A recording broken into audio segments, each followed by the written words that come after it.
July 10th, 2016. Two men are walking into the entrance of a bank in Taipei. They're wearing medical masks and fisher hats. One of them guards the entrance, while the other stands in front of the ATM. He doesn't do anything, though. He doesn't withdraw money with a card, nor does he try to blow it up. He just waits. And then something curious happens. The ATM starts spitting out banknote after banknote. All he has to do is collect the money. As a stranger approaches, they immediately abort and leave. The stranger will find the cash just lying there. Even though it doesn't exactly look like it, he just walked into a massive heist. While those two men collected their money, 20 others did the same thing at other branches. This is just one puzzle piece of a larger operation, a 2-year-long sophisticated attack that shook the global financial system to its core. More than 100 banks in over 30 countries with stolen funds amounting to roughly $1 billion. One of the biggest bank heists in history, orchestrated by hackers. The Carbanak Group. They are led by one elusive mastermind. But on this one night in Taipei, he and his team made a crucial mistake. One that they will pay a heavy price for. Carbanak was a game changer, I think. Oof. The attackers, they have the password of the administrator. So at that point we knew that they were watching what we were doing. It's very hard to arrest a piece of code.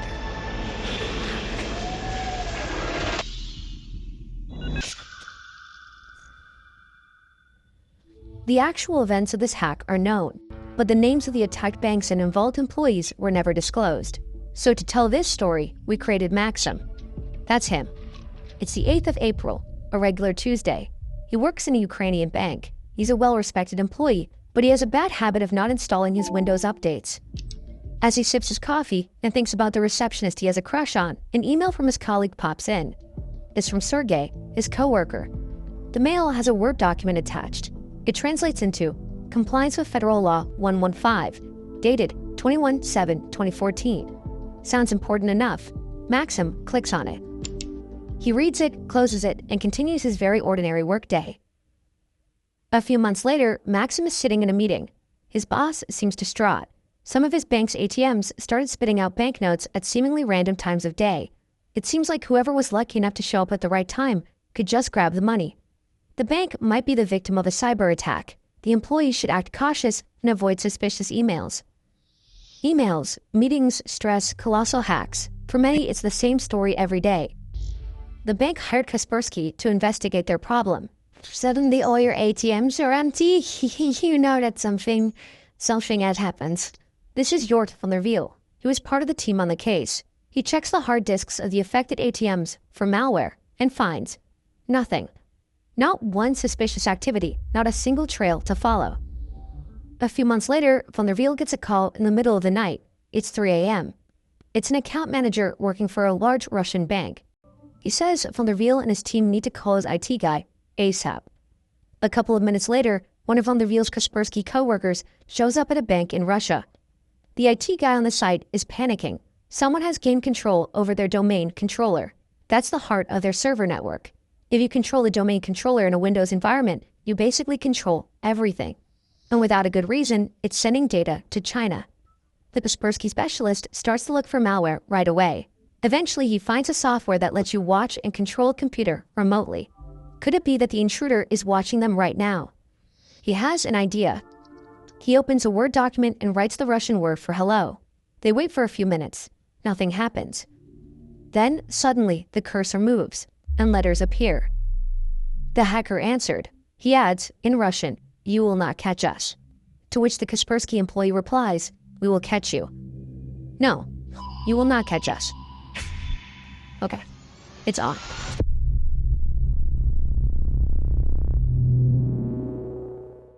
It will take some time, but eventually the Kaspersky team finds the malware. It is similar to the Garber Trojan. One configuration file of the malware is called Ananak, so the team decides to call it Carbanak. This incident at the Russian bank gave van der Wiel and his colleagues hints about what is going on, and they link it all back to those hacked ATMs in Ukraine. Now they can reconstruct how the Carbanak hackers operate. So let's wind back.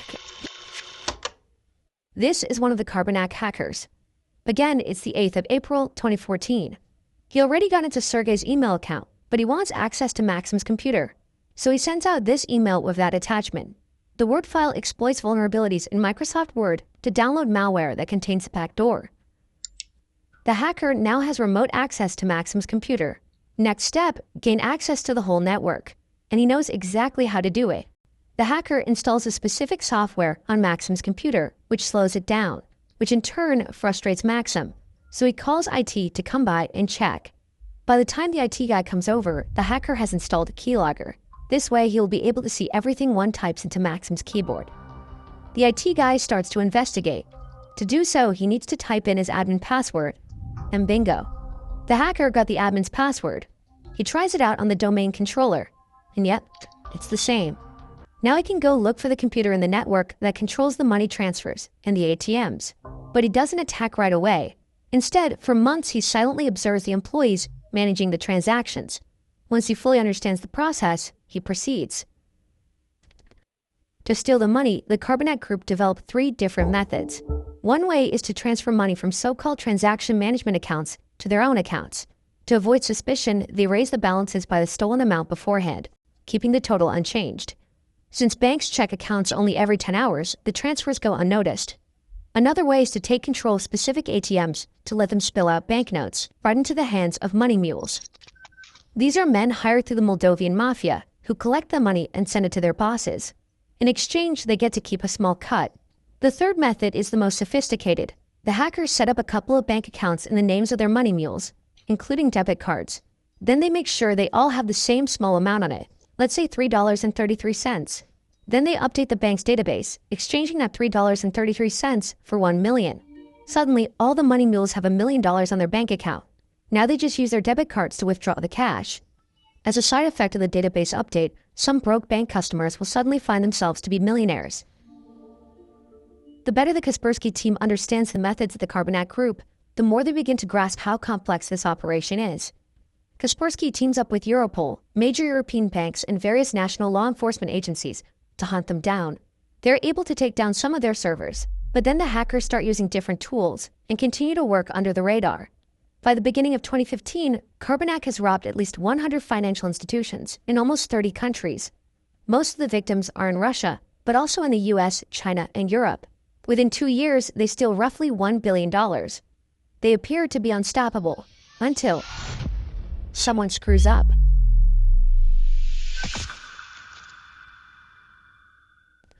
The first bank reported that over 70 million NT dollars was withdrawn illegally. The withdrawals were made in both Taipei and Taichung across 34 ATMs and 20 branches. In July 2016, Carbonet attacks the so-called first bank in Taipei, but the Taiwanese police are quick on their feet. Very quick. 我们从被盗领的 ATM 的影像先去调 at least 500 police officers checking the CCTVs. We track all the footage from the ATMs and back to the hotels of all those suspects. 这一个厕所的一个身份，陆陆续续，接下来3、4天的时间，全部把22位的一个身份22 money mules, most of them Russian, the rest from Eastern European countries. 19 of them successfully flee Taiwan, but 3 remain in the country with the money. Their faces are all over the media. To escape, they have to get rid of the money somehow. One of them hides 2 sports bags with some of the money at the Donghu Park. He then flees to Yulong County and hides there. But he is caught and leads the police back to the sports bags. But instead of 2, there is only 1 left.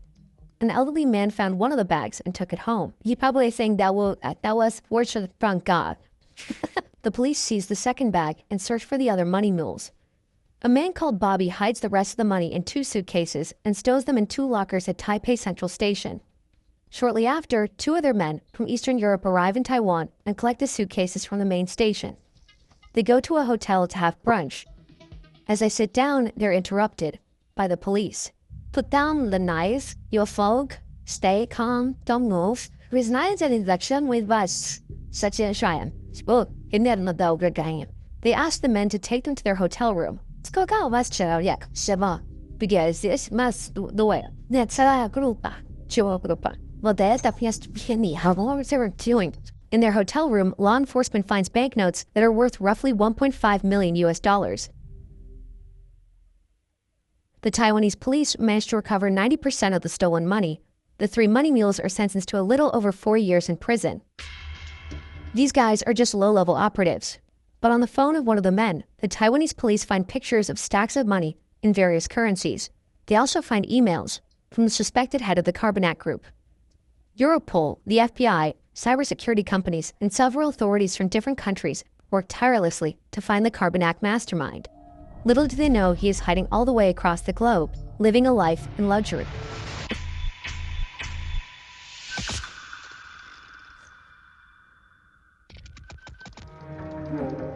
March 6, 2018. This is Dennis. He's Ukrainian, but now he lives with his wife and son in Alicante, Spain. He's a rather private person.